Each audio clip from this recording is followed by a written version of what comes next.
Hello students. So I hope most of you are all set and ready for your examination on 15th, and I'm pretty sure that most of you have done your required revisions, and those students who were associated with us anyway have done enough writing practice according to me, and all other topics like GS1, 2, 3, your optionals. I'm hopeful that you are on the track. One particular aspect that I have always found puzzles students a lot, especially from paper 4, and in that paper 4 also the most important part is the quotes part. Now, as you already know, at least 3 quotes will be coming for sure. That much continuity and consistency UPSC have been maintaining for many years now. So 30 marks is like granted. Number 2, these quotes, it's very difficult to have a typical preparation the way we do it for other concepts. You know, you read something, remember something, and reproduce something. That won't work here at all. Especially in the whole of GS4, but all the more in the case of case studies and quotes. That's the reason we had last week, we had around 3-4 lectures, 3-4 videos for case studies. We thought let's have some at least one kind of video for the quotes, quotes purpose, because 30 marks is not a small number, and that too, if you prepare well, as in your approach is correct, and if you write proper answers, the return on investment on these 30 marks is much high. What I mean to say is how much you are required to read otherwise exclusively for quotes, and how much marks that you can get out of it is much higher, this ratio, as compared to the same for other topics, especially GS1, 2, 3, and optional, you know how much you have to read and all that. So it's like if you prepare properly, we can very fairly conclude that this is a low hanging fruit. That is, if you have a kind of a confidence, if you have a right approach, these 30 marks can give you at least, you know, 6, 5, 6, 6, 7, like that, around 18 to 20 marks only from these 3 questions. It's possible. So okay, but the only thing that creates a hurdle perhaps, and what I have realized after talking to the students, is the orientation and the approach that students have. The conceptual understanding of the basic idea of the quote itself is either missing or it is wrongly there. So what we are going to do is today, very briefly, let's go through as to what is this basic idea behind this, at least a basic approach, because obviously we are not going to cover so many quotes here. We already done it in our course, but here I thought, okay, let's have a last minute thing for the quotes, wherein last minute thing actually can work.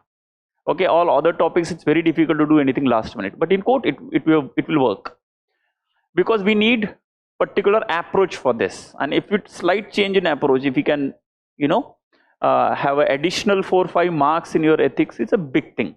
Okay, so let's see one by one why this quote, what was the logic behind this. Number 1, what are the kind of questions that they have asked? I mean, what is the analysis of the structure called quote, because it's very difficult otherwise to bind quotes under some pattern. It's very difficult because it's very abstract. But if you see it from the different lens, as I already mentioned, it is a low hanging fruit and it's very easy thing. It's nothing difficult about it. Okay, we'll go through hardly 3-4 slides, nothing more, and 1 or 2 questions we'll discuss also.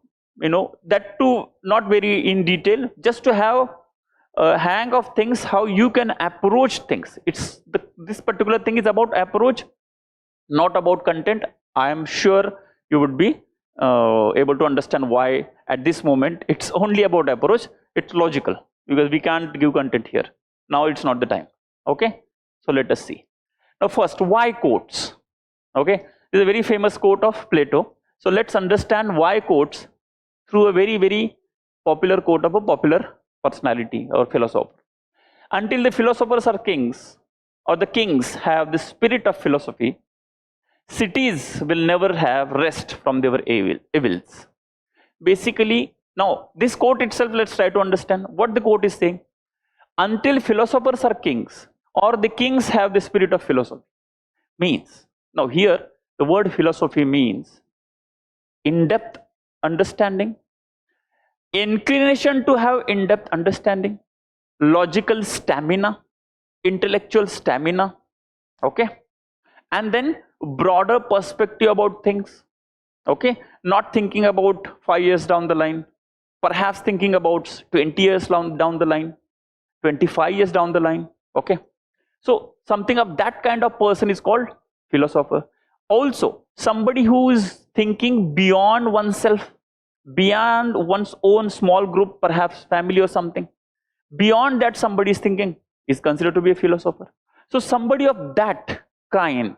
Now you see the quote, until philosophers are kings. Now here kings are people at power position, or the kings have spirit of philosophy, okay.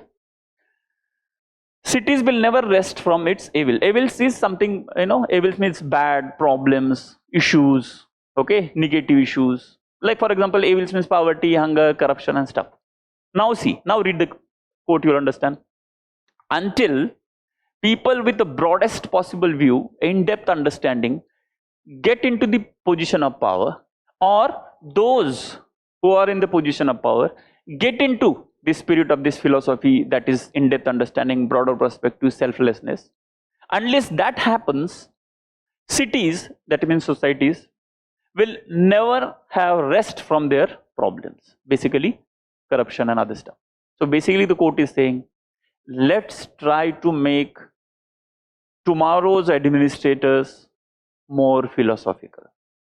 And that is the reason why UPSC came up with this idea of, first of all, ethics paper, and obviously these 30 marks in quotes, in the form of quotes, because quotes are things which at least nudge you, push you, and to some extent force you to be, or to think at least in a broadest possible way, selflessly, and that too with possible in depth of understanding of things, not having superficial knowledge of things.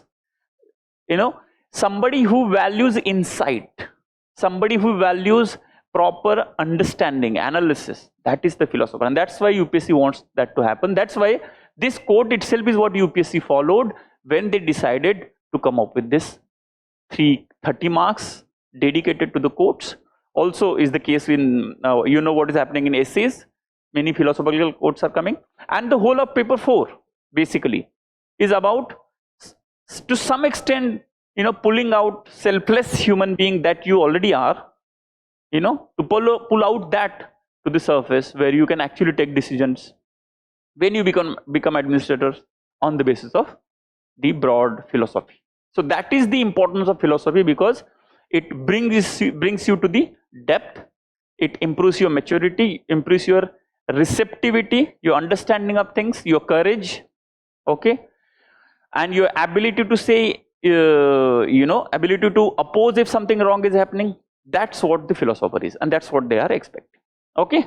So that's exactly, it's written here, your understanding and ability of critical thinking is very important for a philosopher. Somebody who is not a critical thinker cannot be a philosopher. Philosophers are so critical thinkers that even, the chair put in front of them, they will ask, why is this chair? Why should I assume that this chair exists? That level of questioning, I'm not saying it is right or wrong, that's another debate. They'll have long debates there. But the ability to think critically is very important for philosopher. Obviously, you are not here by reading quotes, you are not going to get completely into philosophy. You just have a taste of it, which you can utilize. Making people at the power position more ethical, we already seen. Broader view of the life, we already seen. Appreciation for the deeper meanings in life, yes. So philosophers are the ones who generally have deeper meanings in life, right? So, and expected to have. So if you have a deeper meaning in life, your decisions will be very mature. Reflective about your own actions and behaviors, yes. You have to be self-reflective. Rationality and objectivity you already know. Generally we use in ethics also many places, but this rationality and objectivity is about your ability to keep aside your preconceived notions, prejudices, and think afresh so that solution can be brought in. Thoughtful actions, so every action should be thoughtful, in depth to the extent possible. That's why I mentioned the concept of logical stamina. And this is all for you important because you are going to be a very crucial positions. You are going to be taking up big jobs, responsible positions. One decision of yours perhaps is going to impact thousands or lakhs lives. That's the reason you should be something like this, and that's the reason broadly. Obviously, you know, only because of these three questions, things are not going to suddenly change, obviously, but at least one nudge. And it's not the only thing. As I mentioned, essay is there. Why do you think they are coming up with philosophical essays more and more? Why this GS4? Why do you think interviews are becoming more now towards personality, subjectivity and stuff rather than point by point objectives? If you have talked to the people who have gone for the interview, it's a broad perspective. So that's always good. Okay, so that is the reason why UPSC came up with this. They want you, before you getting into the DM's position, to have this perspective. Okay, so let's come back to the proper questions now. Now, what is the wording, like what are the kinds of questions they have been formulating till now under the name called quotes? Number one, given below are the three quotations of the great moral thinkers and philosophers. For each of these quotations, bring out what it means to you in present context. So your quote should be taking into consideration three things: what it means to you, what it means in the present context, and what it means in administrative point of view, public administration point of view. I mean not PubAd point of view as an optional, but I mean to say public service point of view, administration point of view, civil service point of view. These three aspects are always important. Even if they are not asked, please every quote think from these 3 points of view. Given are the two quote, this is another version, another type that the question is formulated. Given are the two quotations of moral thinkers and philosophers. For each of these, bring out what it means to you in present context. Okay, slightly different wording, but ultimately it's about you and present context. What does the quotations mean to you in present context? What do each of the following quotations mean to you? So why I brought this particular slide is basically because it's important to write what it means to you, not what Mahatma Gandhi is trying to say. In fact, your answer also should not have structure like that, should not sound like that you're writing Gandhiji is saying in this quote. No, whatever it means to you, please write that. So directly come to the point, to the examples, to the issues, to the core idea, to the main theme. We'll come to it once we see the questions. Okay. So I have taken these 2 questions from last year so that you know it won't be a difficult thing for you to understand and connect. Now this was the quote from 2022 paper. Ethics is knowing the difference between what you have the right to do and what is the right to do. Okay, now question is a little juggling of English words happening, but when the quote whenever the quote comes, obviously quote is always a loaded statement, so it's not a simple meaning. There is always a mixed meaning, there is always an in-depth meaning, there is always a broad meaning. So what our job is, normally what happens, the moment quote is read here, like I don't know what to do, you know, I'm not able to understand what is to be written here, I'm not able to understand what the quote is trying to say. Okay, no problem, every quote will be like that only. What you have to do is what we are going to discuss here in that 7 minutes that you have. First minute, because in the 7 minutes you have to have 1 minute and 6 minutes. 6 minutes you can write your answer. 1 minute you have to not write your answer, but just think about quote and try to remember some points. Now what are those points? Number 1, just find out what are the keywords here. ethics is knowing the difference now between what you have right to do. Now this right to do, ethics, difference, right to do. Okay, what you have the right to do and what is right to do. Now basically try to understand the meaning of this statement. It is saying ethics means just to understand what is this and what is this. What is this?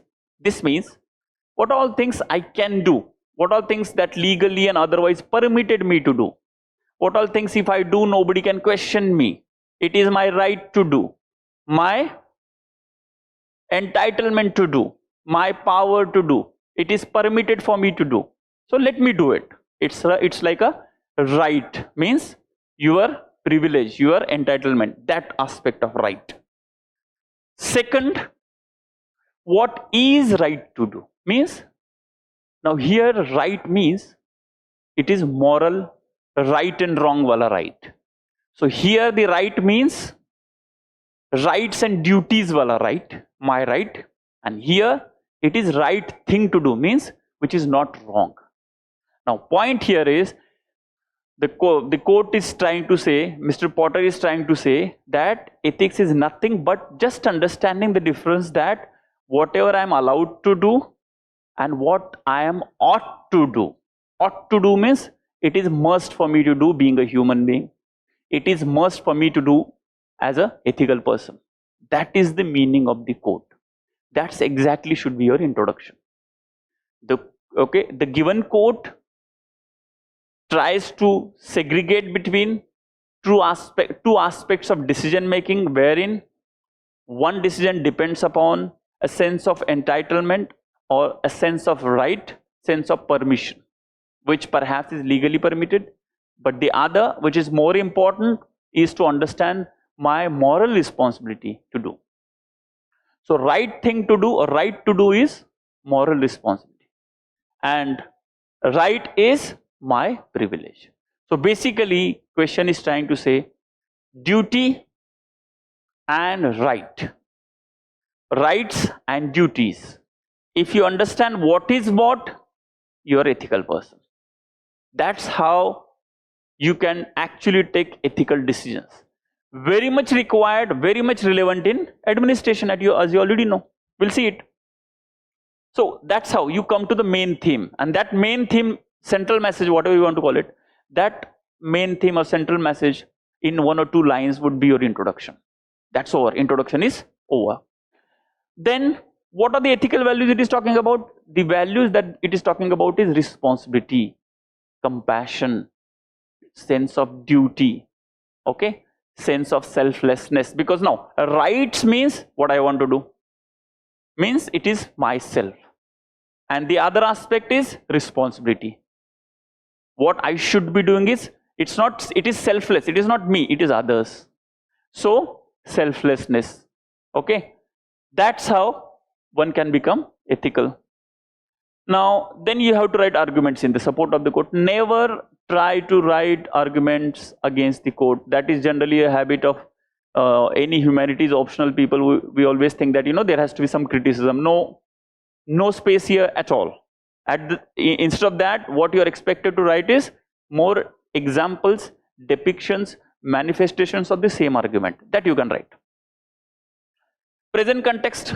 So you can talk about so many things happening around, I'll tell you. And then according to, generally present context and examples are generally same thing. Now take this example. You are an administrator. Now you have right to allot the tender, allot the work to someone, or release the money for that work to someone. But what is right thing for you to do? Following the proper procedure, give it to someone who is non-corrupt, give it to someone who is work. It is your responsibility to save the resources and utilize the resources in such a way that it goes to the benefit of the people. Second example. Now, as a government, as an administration, we always have a right to take the information of the public, but it should not be, the right thing to do is it should not be crossing the limits of privacy. That is also example there. Third, as a corporate entity, you have a right to earn profit. Absolutely you have. But at the same time, it is your responsibility to not exploit either the workers or exploit the customers. You cannot also exploit the natural resources only because you want to increase the profit. So that is right thing to do. So you have a right to do, that is the right thing to do, right? So there are many such examples you can write, and then you conclude. Now in quotes, some people ask whether I should go for conclusions, in the conclusion some other quote. Not required.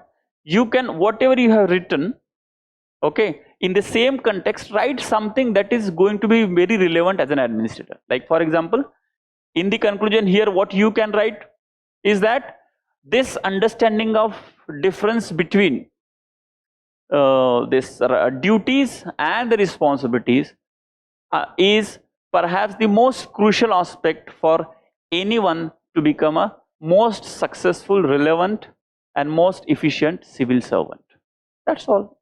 So because you could not write many things here directly indicating the relevance in public service, okay, you write this in this context, right? Even for that matter, example, there are many examples, like even for example mining. Government has a right to do mining, but there is a limit to it. So everything comes with a responsibility. Your right always comes with responsibility. This particular quote can easily be equated with the existential philosophy, very famous, where it says you have right to choose but responsible for your choice. That also can be a very good conclusion. So you have a right to choose, but you are responsible for your choice. Okay. There is another quote of Mahatma Gandhi where he says, you have right to dodge the responsibility, but you don't have, or you cannot dodge the consequences of dodging the responsibility. Okay, so you are not taking some responsibility, okay, no problem, you don't take the responsibility, but then the consequences, please be ready for that, like that. Okay, let's see one more quote so that you can get a hang of things better way. This is what again they asked last year, sorry. If the country is to be corruption free and become a nation of beautiful minds, I strongly feel that there are 3 key societal members who can make the difference.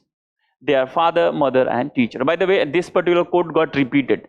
It has, the same quote had come, I guess somewhere in 2017, I guess, if I'm not wrong, but for sure 2022 it got, quote itself got repeated. Okay, so again go with the keywords, what the quote is talking about: corruption free nation, then society, 3 members, basically key members, that's okay. Basically they are talking about father, mother and teacher. Basically this is coming from the inculcation of human values chapter 2 of our this thing. What is the main theme? Now main theme of question is simple.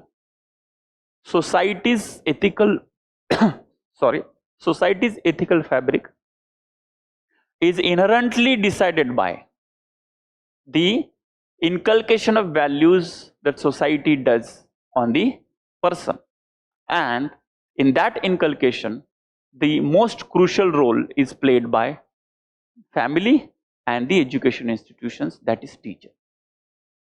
Introduction is over. Or you can come up with like, a better education creates better society, better teachers create better society, ethical teachers create ethical society, unethical teachers creates unethical society. Like to this particular thing, that so can be a conclusion, introduction. Then what are the ethical values here? Ethical value, basically this particular quote is trying to emphasize the importance of inculcation of values. Rather than a particular value, this particular quote is trying to emphasize the inculcation of values. So again you can write in the present context, it is seen that ethicality or being ethical is seen as indication of weakness. or seen as indication of lack of intelligence. But this is exactly not just wrong, but it is detrimental to the society. Somebody who can cheat someone else is considered to be smart, and somebody who gets cheated is considered to be dumb or not so intelligent. That is detrimental to the society, because that's exactly what society should never be. Then that responsibility lies on, again, what your mother teaches you, what your father teaches you, and what your teacher teaches you. Now here one more interesting aspect. Even if whatever might be the society, okay, you might have experienced, and you can very well mention this, whatever may be the value system of society, it might be degrading.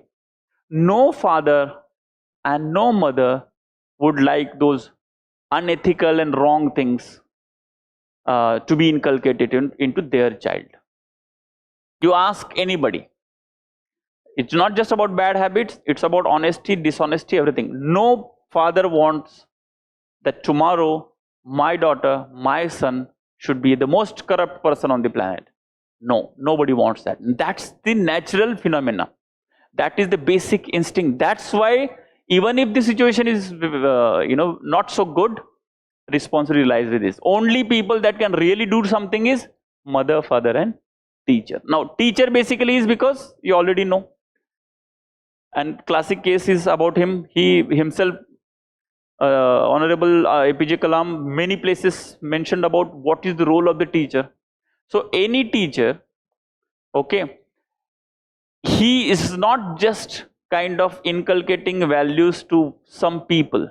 Those people are going to be the generation of the future, and that is the reason being role model for the teacher, being the person of ethics himself, herself, is the most crucial. And any society, if you really want to degrade, okay, just create bad parenting and bad teaching. Unethical teachers, unethical parents can never create ethical society. And why we should be creating ethical society? Because actually everybody is a beneficiary of ethical society, and everybody bears the brunt of unethical society. Whether you agree it or do not agree it, if you ask what is the universal behavior one should have, the behavior should be ethical only. So the context here is how in formative years, that is also one important aspect. For formative years, what father does, formative years, what mother does, is the most crucial. It never changes.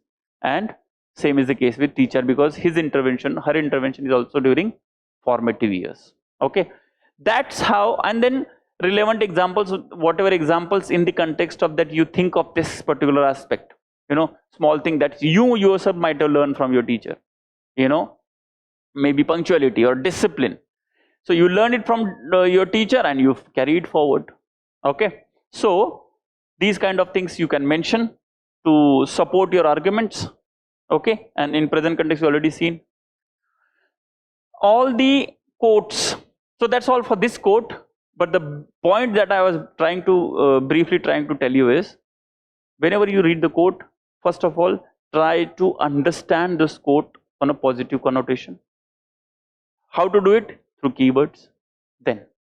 Then come to the point where you try to derive the main theme, essence of the quote in your own words. What you ask yourself, what this quote is trying to say. Let's see, what is it saying?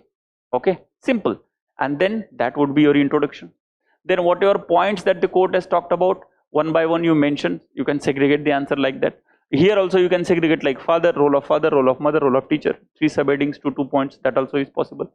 Then examples, think of examples. Okay, whatever you are writing, is there any depiction that I have? It can be imaginary depiction from the movie, depiction from the good books, depiction from your real life, imagined real life, whatever. Imagined real life means samajh rahe? Imagined real life means something that you think would probably happen, you would have not seen it. Imaginary incident, that also you can mention, as long as you are depicting the message. And then after the examples are over, you just conclude on the basis of, mostly conclusion should be very optimistic. Here in ethics conclusion, or especially quotes, you can have some innovative conclusion. Nobody is going to say that why did you went so away from the topic. No problem, right? Whatever you think, like how we do it in essay, here you still have a chance to do it. So that's what I wanted to kind of communicate to you, that it's not difficult. There is a procedure, and some of you might ask, what to do now. Okay, no problem. Just before, whenever it's possible for you, just before your examination, I think 17th is what GS4 will be on. So on 16th evening, at least try to solve 3-4 like this. Apply this method. If you find it difficult, apply this method. Try to solve 3-4 quotes of previous year. Don't take it from here and there, previous year questions. And that's all. Just relax. I can guarantee you, if you solve it just one day before, you will be pretty ready. Even if you think that you are not at all ready and you get scared looking at code, I am sure that won't happen. No need to evaluate, nothing. Just attempt, go, and you will be able to attempt it. So I am pretty sure that this particular analysis and this particular approach would help you. And I would like to kind of say all the very, very, very best to all of you. I hope you keep your health very well so that you can go and write your this thing properly. Take proper sleep. Don't take anything. This let go philosophy should be there. You just let go. If nothing has happened, it's okay, no problem. Let go, because now there is no time to enlist and crib about things that you are not done. It is always the thing. UPSC is such a thing that it's a small bucket where you have to put 10 kgs of apples, which is not possible. Whichever possible, you just keep trying to hold it together till your examination. Okay. So all the very best, and hope to see you soon. Thank you very much.